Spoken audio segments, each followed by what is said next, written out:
সর্বভারতীয় স্তরে বিজেপির যে আসন সংখ্যা কমেছে তার কিছু কারণ আছে। উত্তরপ্রদেশের যে কারণটা হচ্ছে যোগী বনাম অমিত শাহ।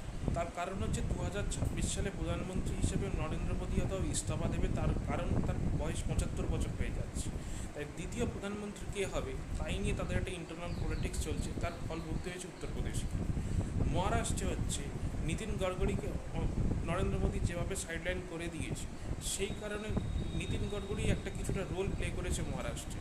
প্লাস অজিত পাওয়ারের মতো একজন লিডারকে নিয়ে আসাতে বিজেপির নিজেদের ক্যাডাররাই পছন্দ করে। থার্ড হচ্ছে রাজস্থানে বসুন্ধরা রাজে সিন্ধিয়াকে সাইডলাইন করে দেওয়ার একটা ফল পেয়েছে বিজেপি। পশ্চিমবাংলায় সংগঠন বলে নিঃস্ব হয়ে গেছে, নিঃস্ব সংগঠন। তাই এই সব কারণের জন্যই ভারতীয় জনতা পার্টির আসনটা এভাবে কমেছে। আর পশ্চিমবাংলায় টিএমসির যে জনমোহিনী নীতি, মানুষের পাশে